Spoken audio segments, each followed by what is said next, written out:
Today, we're going somewhere truly extreme, a place where winter lasts for 8 long months and the sun feels like a distant memory.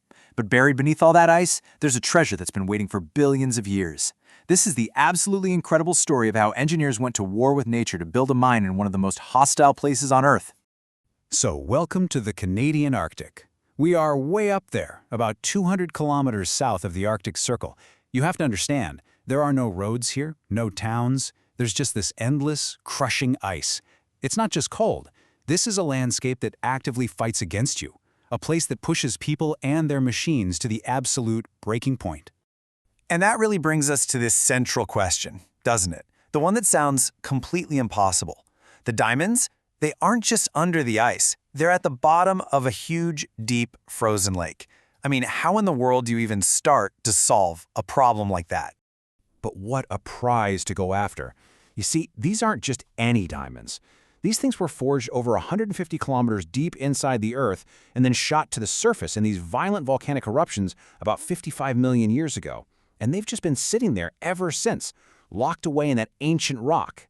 So, to get to them, you can't just drill a hole, oh no. You have to pull off one of the most audacious, mind-bending construction projects ever attempted, building a mine not next to, but literally inside a lake. So let's get into how this unbelievable feat was actually done. Well, here's the solution. It's called a dike. But I want you to forget any idea of a small wall holding back a stream. This thing is a colossal underwater fortress. You can see the genius of it in this cross-section. It's a carefully layered mountain of crushed rock, but the key is that waterproof core right in the middle. It has one job: hold back the unbelievable pressure of an entire Arctic lake. Okay, so how do you build this thing? It's a massive 4-step dance. First, you've got to clean up the bottom of the lake, drudging away all that soft gunk to get down to solid bedrock. Then, you start building the walls with millions of tons of rock. Step 3 is the real magic trick. You have to insert a perfectly watertight barrier down the center. And only then, after all that, can you start the enormous job of pumping all that water out. And you can't just use any old equipment for this. For that first step, the dredging, you need some serious, specialized tools.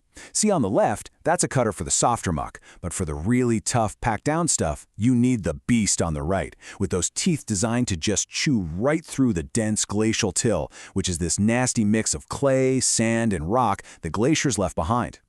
So, you've designed this brilliant mine, but that brings up the next impossible problem.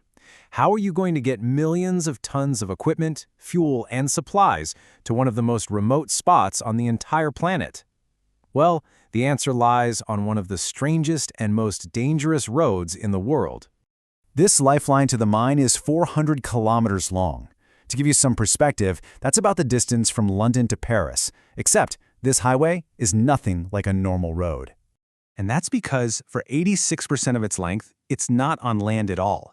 It's built on ice. For just a few short weeks every year, this whole network of frozen lakes and rivers turns into a solid, drivable highway. It's a logistical marvel that only exists for a moment in time, and it's the only way to get the heavy stuff in. And driving on this thing is a whole science, with rules you absolutely can't ignore. You have to travel in convoys for safety. The speed limit is painfully slow. And why so slow? Because if you drive too fast, you create a pressure wave under the ice that can literally shatter the road beneath you. The ice itself has to be over a meter thick, and it's constantly being measured. And the radios are always crackling, coordinating every single move. It is a high-stakes, slow-motion ballet on a stage of frozen water. But this amazing lifeline has a huge weakness. You see, warmer winters are making the ice road more dangerous, less predictable. If this fragile highway can't open or has to close early, the entire multi-billion-dollar operation grinds to a halt.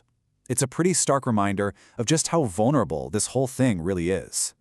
So, we've built the mine inside a lake, and we've supplied it with a highway made of ice.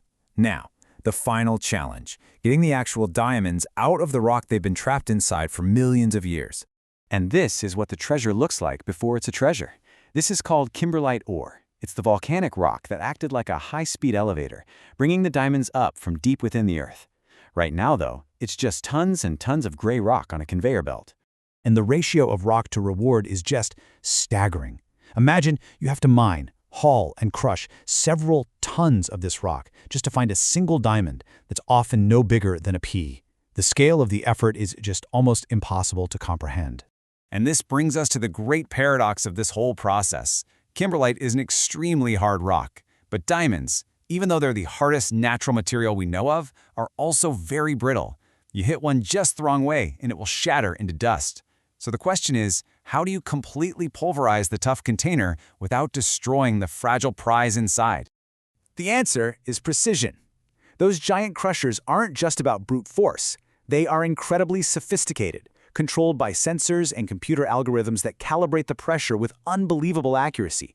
It's just enough power to break the rock, but gentle enough to leave the diamonds inside perfectly unharmed. It's less like using a sledgehammer and more like performing a massive, powerful, yet delicate surgery. So, after all of that, the insane engineering, the terrifying logistics, all the incredible risks, you finally arrive at the end product, a tiny, brilliant crystal. It's really all about that journey. The next time you see a diamond from this part of the world, think about its incredible path, born deep in the earth, blasted to the surface, buried under a lake for millions of years, freed by a fortress of rock and ice, supplied by a frozen highway, and then carefully extracted through surgical crushing. And this isn't some small, quirky operation. Canada's diamond industry, built on the back of these monumental engineering projects, is worth over $1.5 billion a year. The economic stakes here are just as massive as the physical challenges. Which leaves us with one last, very pressing question. This entire incredible system, from the dike to the processing plant, it all depends on that fragile highway of ice. And as our world gets warmer, the very foundation of this Arctic enterprise becomes more and more uncertain. It's an operation of fragile brilliance in more ways than one.